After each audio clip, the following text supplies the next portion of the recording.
I never thought one trip could turn my entire world upside down. At the time, it seemed harmless, a girl's getaway for my wife and her friends. Now, I look back and wonder how I didn't see the warning signs. Amanda and I had been married for 7 years. We weren't perfect, but I thought we had a solid relationship. We'd met back in college in Columbus, Ohio, where I was studying business, and she was studying art.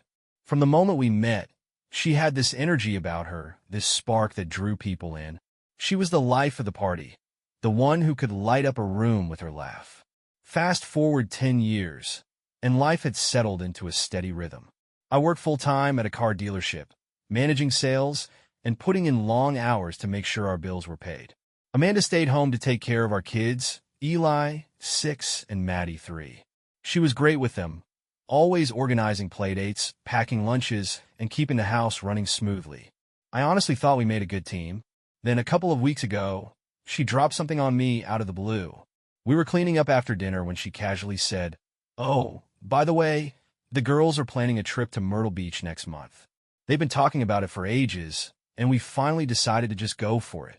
I paused, a little caught off guard. Amanda wasn't the type to take trips without us.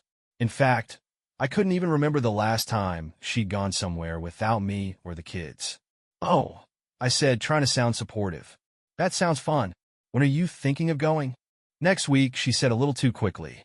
"It's just a short trip, 5 days, maybe 6. Just enough to relax and recharge." I nodded, though something felt off. "What about the kids?" I asked. I mean, it's not exactly easy to manage everything on my own with work and all. Amanda smiled and placed a hand on my shoulder. "Babe, you've got this. I'll make a schedule for you, lay out their clothes, and leave you instructions for meals. It'll be fine. I haven't had any real time to myself in years, and I really need this." She sounded so earnest, so convincing. And to be fair, Amanda did deserve a break. She worked hard as a stay-at-home mom, and I'd never seen her take more than a day or 2 for herself. So, I agreed, even though that strange feeling in my gut lingered. Over the next week, Amanda's excitement grew. She spent hours shopping online, picking out swimsuits and outfits, and constantly texting her friends about the trip. I tried to be supportive, but I couldn't ignore the way she'd quickly lock her phone whenever I walked into the room, or how she'd laugh at messages and then refuse to tell me what was so funny. One night, I saw her scrolling through her phone with a big smile on her face. "What's so funny?" I asked, curious. "Oh, nothing," she said, locking her screen. "Just the girls being silly in the group chat." I nodded and let it go, though something about the way she said it didn't sit right with me. Amanda had always been an open book, but now it felt like she was hiding things. The night before her trip, she stayed up late packing her suitcase. I offered to help, but she insisted she had it under control.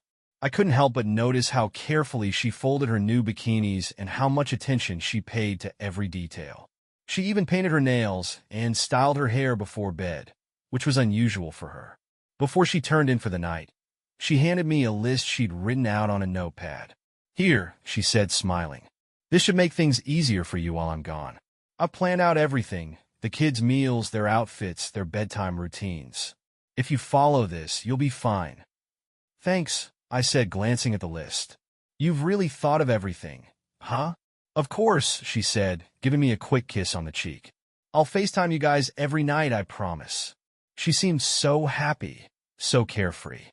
I tried to tell myself I was just being paranoid. Amanda had never given me a reason to doubt her before, and I didn't want to start now. So I pushed my doubts aside and told her to have fun. The next morning, she hugged the kids goodbye, kissed me on the lips, and rolled her shiny new suitcase out the door. I watched her drive away, not knowing that this trip would change everything. The morning Amanda left for her trip felt ordinary at first. She was up before the rest of us, buzzing with excitement as she triple-checked her bags and brewed her coffee. I remember standing in the kitchen, watching her fuss over the details. It wasn't like her to be so nervous about something as simple as a vacation, but I chalked it up to her not getting away much. "You've got everything, right?" I asked, half joking. "Everything," she said with a grin, sipping her coffee. "I made sure to pack it all last night. Don't worry about me. Just focus on keeping the kids alive." That was Amanda, always quick with a joke. Still, I could tell she was anxious, though I didn't understand why. She'd been so excited leading up to this trip, spending hours texting her friends and shopping for new outfits. I'd even caught her trying on bikinis in the bedroom mirror late at night, something I hadn't seen her do in years. Before she left, Amanda sat me down with a stack of handwritten notes, each one more detailed than the last. She'd mapped out every single day of her absence, from breakfast to bedtime. "Okay," she said, pointing to the first page, "this is the schedule for the kids. It's all here: meals, nap times, playtime. I even laid out their clothes for each day in the closet, so you don't have to think about it." I glanced at the list and nodded, trying not to laugh. "You don't think I can handle this, do you?" She smiled, leaning over to kiss me on the cheek. "I know you can handle it. I just wanted to make it easier for you. It's only 5 days, and I'll be checking in every night." With that, she hugged the kids goodbye.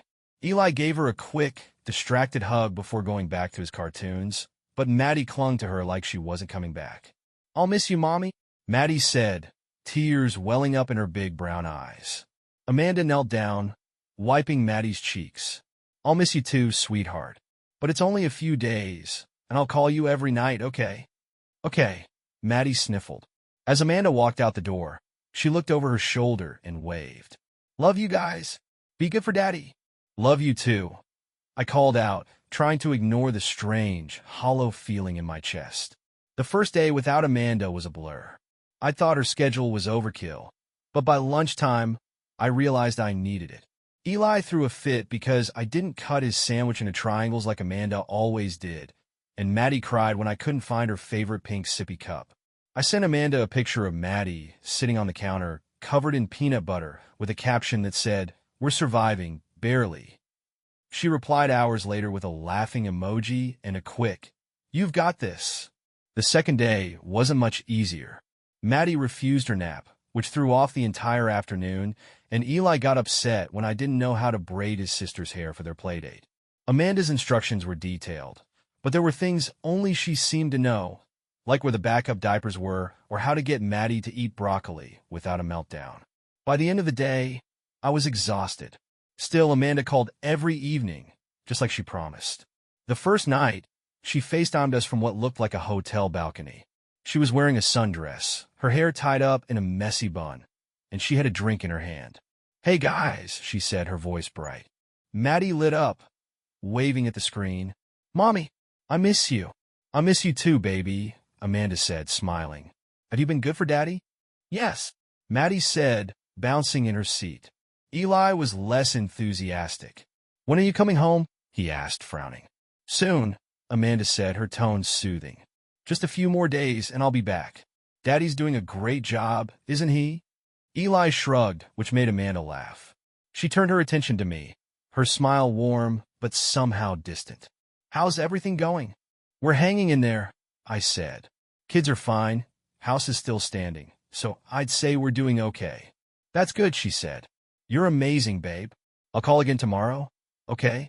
The girls are waiting for me. We're heading out for dinner. The next few nights followed the same pattern. Amanda would call or text briefly, checking in on the kids and making small talk. She always seemed happy, but there was something off about her tone, like she was distracted. When I asked her what she'd been up to, she kept her answers vague. "Oh, just lounging by the pool," or "We went shopping today. It was fun." Her texts became less frequent, too. I'd send her updates and pictures of the kids, but she'd reply hours later with short messages like, "Ah, so cute," or "Love it." I told myself she was just enjoying her time away, but deep down it bothered me. Amanda had always been so attentive, and this sudden shift felt strange. By the fourth day, I was counting down the hours until she'd be home. The kids were missing her more than ever, and I was completely drained. But despite my exhaustion, I couldn't shake the feeling that something wasn't right. I didn't know it yet, but I was about to find out just how wrong everything really was. While Amanda was away, our communication felt manageable but distant.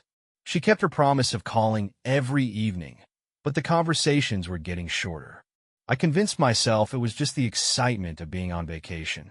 On the third night, she called while I was cleaning up after dinner. The kids had just gone to bed, and I was finally sitting down with a beer. When the call came in, I saw her face pop up on my phone. "Hey, babe," she said, her voice cheerful. The hotel balcony was behind her, twinkling lights in the background. She was dressed up, full makeup, hair curled, wearing a tight black dress I didn't even know she owned. "You look nice," I said. "Oh, thanks," she replied, brushing her hair over her shoulder. "We're about to head out to this rooftop bar everyone's been raving about. The girls are already downstairs waiting for me, but I wanted to call before it got too late." "How's everything going?" I asked, keeping my tone light. "Great. It's been so relaxing. The beach is incredible, and the weather's perfect." "How are the kids?" "They're good. Maddie threw a tantrum over bedtime, but I managed to get her down. Eli's been asking about you, though. He really misses you." She smiled faintly. "I miss them too. I'll make it up to them when I get back, I promise." "What about me?" I teased, trying to keep the mood light. "You too, of course," she laughed. "But listen, I've got to run. The girls are calling me. I'll check in tomorrow, okay?" "Sure," I said, though I couldn't shake the feeling that she was rushing me off the phone. "Love you," she said quickly before hanging up. I stared at the screen for a moment after the call ended, trying to ignore the knot forming in my stomach. Something about her seemed off. She was too upbeat, too polished, like she was playing a role. But I brushed it aside, telling myself I was just overthinking things. The next night, she didn't call until almost 11 p.m. The kids were long asleep, and I was half dozing on the couch. When the phone rang, I sat up and answered immediately. "Hey," I said, trying to sound casual. "Hi, babe," Amanda said, her voice slightly slurred. "Sorry, I'm calling so late. We had a long day, beach in the morning, then lunch, and then I don't even remember. It's been nonstop fun." She was lying in bed, her makeup smudged, and her hair a mess. Her voice was different, too, looser, more relaxed, like she'd had a few drinks. "You okay?" I asked, concerned. "Yeah, just tired. These girls, I swear, they got me running all over the place." "I'm not as young as I used to be," she joked, laughing a little too loudly. "Well, maybe take it easy tomorrow," I suggested. "You don't want to come back more exhausted than when you left." "Good point," she said, yawning. "Anyway, how are the kids? Everything good there?" "Yeah, same as always. Maddie drew a picture for you today. She said it's you at the beach." "Ah, that's sweet," Amanda said, though she didn't ask to see it. "Well, I should probably get some sleep. I'll call you tomorrow." "Okay." "Okay," I said, but before I could say anything else, she hung up. The rest of her trip played out the same way. She'd call late at night, always sounding rushed or tired, and her texts during the day became almost non-existent. I told myself she was just caught up in the fun, but a part of me couldn't shake the nagging feeling that something was wrong. By the time Saturday rolled around, I was ready for her to come home.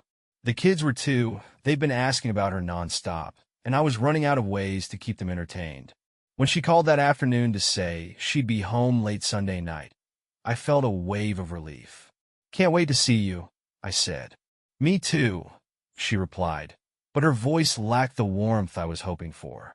As we ended the call, I couldn't help but wonder if things would feel different once she was back. I hoped I was wrong, but deep down, I knew something wasn't adding up. Little did I know, the answers were already on their way, and they'd hit me harder than I ever could have imagined. Amanda's return on Sunday evening was a mix of relief and tension. The kids were bouncing off the walls, waiting for her to walk through the door. Eli couldn't stop talking about everything he'd done while she was gone, and Maddie jumped in her arms the moment Amanda stepped inside, hugging her tightly. "Mommy, you're home," Maddie squealed, clinging to her like she'd been gone for years. "I missed you so much, sweetie," Amanda said, her voice a little too bright, as she hugged Maddie back. I stood back, watching it all unfold, but there was still a strange unease in my chest.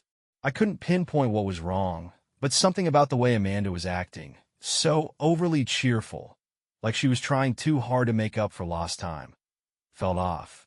She quickly gave Eli a hug and kissed me on the cheek, but the kiss was brief, almost mechanical. She stepped back, smiled, and then immediately started unpacking her suitcase. "I'll get the laundry going," she said, clearly avoiding any more eye contact than necessary. "I've got a ton of stuff to wash." The kids were ecstatic to have her back, and I tried to focus on their excitement instead of the knot that kept tightening in my stomach. I helped get them ready for bed, then went to the kitchen to grab some coffee. I told myself it was just the stress of the trip finally catching up to her. She'd been gone for 5 days, and things were bound to feel a little weird at first. But then I saw it. As I was cleaning up in the kitchen, I noticed a piece of paper sticking out from underneath Amanda's purse. It looked like an appointment reminder, but the handwriting on it wasn't hers. I picked it up, trying to shake off the uncomfortable feeling that had settled over me. It was a note from her doctor, dated the day before her return. My heart sank as I read the words. Results confirmed. You have contracted chlamydia. Please contact the office to discuss treatment options. I froze. The paper slipped from my hands as I tried to make sense of it. Chlamydia? That was a sexually transmitted disease. But Amanda had been away. She hadn't been anywhere near me in nearly a week. My mind raced as I tried to remember the last time we'd been intimate, but nothing made sense. I picked up the note again, this time more carefully. The date on the note was only a couple of days ago, and it wasn't the first time I'd noticed Amanda acting differently on the phone. I tried to think back on her recent calls, on how her tone had changed, how she'd been distant, as though she was hiding something. But now it all made sense. The rushed calls, the late nights, the vague answers. She hadn't been with the girls every night. I stood there in the kitchen, feeling the weight of the world on my shoulders. I had no idea how to confront her about this. The doctor's note was damning, but part of me still didn't want to believe it. Could she have really been that reckless? The kids were upstairs, settling into bed, and Amanda was still unpacking in the living room, humming as she went.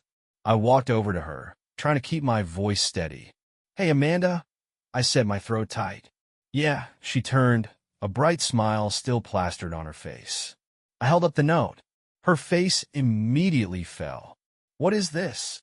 I asked quietly, my heart hammering in my chest. Her smile faltered for just a second before she quickly composed herself. "It's nothing. It's just a mix-up at the doctor's office. You know how they get things wrong sometimes." I shook my head. "Don't lie to me, Amanda. This is real. You have chlamydia. How did this happen?" She looked at the floor, her hands fidgeting nervously. "It's not a big deal, okay? It's just, I don't know how it happened." Her voice was shaking now, and I could see the guilt in her eyes. "Don't lie," I said, my voice getting louder. "You were on vacation. Who were you with?" Amanda bit her lip, trying to gather herself. She swallowed hard before speaking. "It's just something that happened. I didn't mean for it to. I didn't plan it, okay?" "Who was it, Amanda?" I demanded. She looked at me, her eyes pleading for mercy. "It's not what you think. It was a mistake. It doesn't mean anything." But the words didn't add up, and I could feel the pieces falling into place. My mind went back to her phone calls or distant texts, the way she'd brushed off everything. I knew the truth now.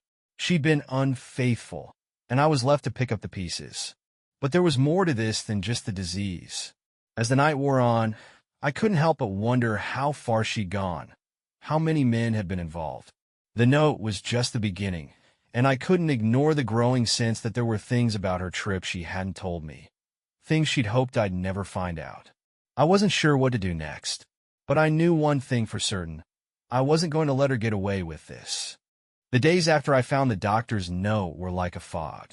I couldn't shake the feeling of betrayal hanging over me, and no matter how much I tried to focus on the kids or daily routines, my mind kept circling back to that damn paper. Amanda kept trying to act normal, playing the part of the loving wife, picking up where she left off. But I knew better. She tried to explain herself over and over. "It was just a mistake, I swear," she'd say, eyes wide with false sincerity. "It was just a fling. It didn't mean anything." But the words didn't match the reality I was seeing. I was no longer the clueless husband who trusted his wife. I was someone else now, someone who had uncovered a painful truth. I couldn't let it go. I needed to know more, so I did what any man in my position would do. I asked around. It didn't take long for things to unravel. The first real crack came from her best friend, Jenna. She'd been with Amanda on the trip, and I had always thought of her as a kind, down-to-earth woman. But one afternoon, as I was picking up the kids from a playdate, she showed up at the door with an envelope in her hand. "I need to talk to you," Jenna said, her voice low. She had that look on her face, the one people get when they're about to tell you something that can't be taken back. I stepped aside, letting her in. "What's going on?" She hesitated, then handed me the envelope. "You deserve to know the truth, Mark. I never want to be the one to tell you this, but Amanda, she's been lying to you. She wasn't just out with the girls, like she said." I opened the envelope. Inside were a few photos, grainy but unmistakable. One showed Amanda laughing with a man I didn't recognize, her arm around his waist at what looked like a bar. Another was a close-up, her lips locked with another guy in a hotel room, the sheets rumpled around them. The third photo was the worst. It showed Amanda with yet another man, her face flushed with passion, caught mid-embrace in a public restroom. My stomach churned as I looked at the pictures. I couldn't believe what I was seeing. Jenna sat down, avoiding my gaze. "She's been sleeping around. I didn't know who to tell. Your kids were always asking about her, and you were so trusting. But I can't stand by while she destroys you." I felt like the world had been ripped from underneath me. This wasn't a simple mistake or an isolated incident. Amanda had been unfaithful multiple times. And what hurt even more was that she had made me look like a fool.